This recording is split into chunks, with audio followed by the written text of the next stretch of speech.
This video is sponsored by the DJ Insurance Program through Insurance Canopy. Get 1 to 3 day liability insurance for your next event for just $59. Annual policies with equipment coverage are also available. Policies can be purchased online at www.insurancecanopy.com. What's going on? This is Kareem from DJBooth.net, and I'm here in the lab to give you guys a very new and special DJBooth.net review. It's of the brand new Numark NTX 1000 professional DJ turntable.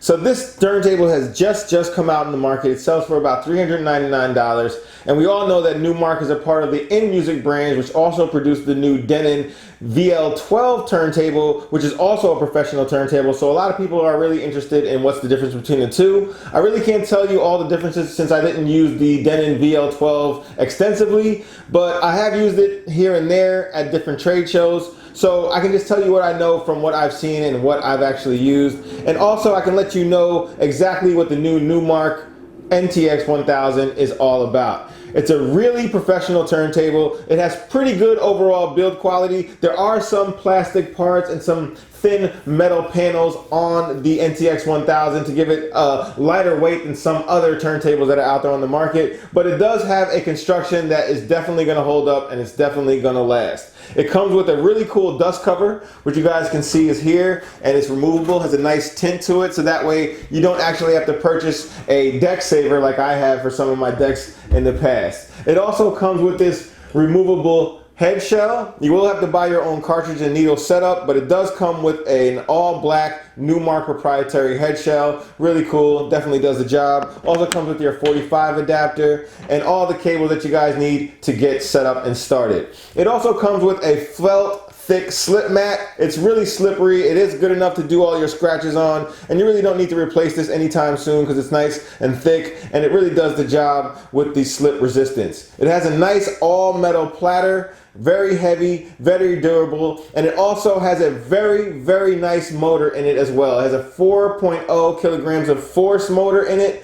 Most turntables are less than that, but all of the super OEMs are between 4 to 5, and this feels right on par with those. It has instant startups. As long as you have that start-stop adjustment time adjusted accordingly, it will start up almost instantly, and it's very strong for you to do all your scratching and your turntablist tricks. And I was able to use this side by side with another super OEM turntable, and I did test the juggling between the two, and I really couldn't discern the difference. So 4.0 kilograms of force is just enough. It's more than enough than what you need to do all of your tricks and to keep the speed perfectly while you're doing your really long mixes. It also has your output, which is RCA, and you can select that between line or phono. It also has a USB port, so that way you can transfer your vinyl to digital by way of your computer. And it has a switch so you can select either line or phono input, so you can turn that preamp on or off. It also has your internal power supply as well, and you don't need a grounding port since this is already internally grounded.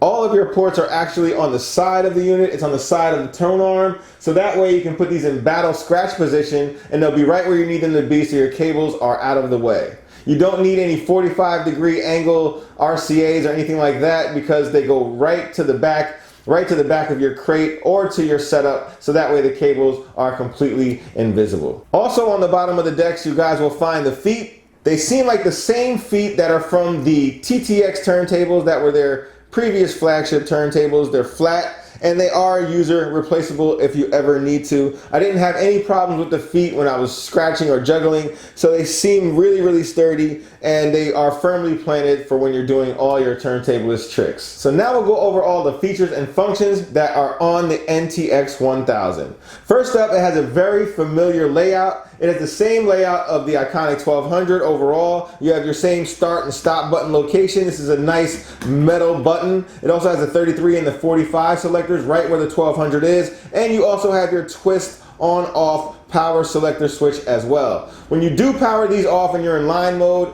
you will cease to have any output for the turntable. When you're in phono mode and you do the power off, you will get a long drawn out power off mode. Next up, you have your pop-up target light, which is very nice. It feels very good. It's metal as well, and it pops up nice and slow, just like how the Technics pop-up light used to do. Next up, you have your start and stop adjustment time knob. This way you can adjust the startup time of the record. I always keep that at the quickest setting, and then you can adjust your stop time to be very, very slow or very, very fast. I like to keep that towards the fast, but just so it has a little drawn out edge to it, so that way when you stop on your beat, you kind of draw off the beat a little bit. Next up, you have your pitch controls, and I really like the pitch slider on this turntable. It feels really solid, really sturdy. It has a center detent at the 0, and it also has a reset button so you can reset the tempo all the way back to 0 no matter where the pitch slider may reside. You also have the range button, so that way you can change the range between 8%, 16%, and 50%. So you have your ultra pitch options here as well. Really cool to have a turntable that has all these other extra bells and whistles features on them at this price point.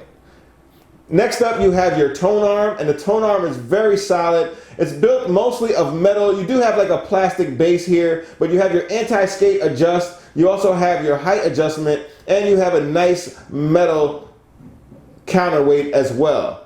The tone arm itself, again, is all metal, and it just feels sturdy, and it does feel like it's going to last a long time, and that's a very quality component. So in conclusion, the new Numark NTX 1000 turntable is an excellent choice for any beginner that wants a really serious turntable, and you don't really want to sacrifice on build quality for price. Again, these are coming in at $399 a piece, and they have really good build quality overall. They also have a solid metal platter as well as a metal tone arm, which is again really good at this price point. And it also has that familiar Technique 1200 layout with the familiar start-stop position as well as your on-off power switch. It also has really good pitch slider feel. The pitch slider has a nice tension to it and it feels like you can really dial in that accurate pitch that you guys are going to need to when you want to manually beat match. And it also has a really nice additional feature set, including the start and stop adjustment time and the ultra pitch range as well. On the downside, it does feel like some of the construction is a little bit lacking in terms that some of it is not all metal or rubber, how we're familiar with on the 1200 or on some other turntables that are out there on the market. You do get these plastic panels in the front and the back of the unit. You have a metal top unit, and then you have like thin metal for the silver bits that are on the sides and the bottom of the turntable. It does feel like it's going to last, and it does feel like it's built strong, but it's just worthy of note that this is a little bit lighter weight than some of the other turntables that are out there on the market as well. The other minor thing to point out to you guys is that there's no 78 speed on this turntable. A lot of turntables you have the option to hold down 33 and 45 and select the 78 speed, but I didn't find that possible here on the NTX 1000. But I don't know anybody who's playing 78s, but in case that is of importance to you, we just mention it here. But overall, this is a really, really solid turntable. It's a really good turntable for those who don't want to spend a whole lot of money. Comparing this to the VL12 from what I've seen from Denon, the VL12 is much more sturdy. It definitely feels like it has a much more metal and solid construction to it as opposed to the Numark. But again, they probably both have very similar motors, and you're going to get very similar quality from the both of them. This is the Numark here, the NTX 1000. And for more on the full written review, you guys can head on over to www.djbooth.net/DJS or click at the link in this description. Make sure you hit the thumbs up if you like this video. Make sure you guys subscribe to get all of our future tips, tricks, reviews, and unboxing videos. And as always, thanks for watching.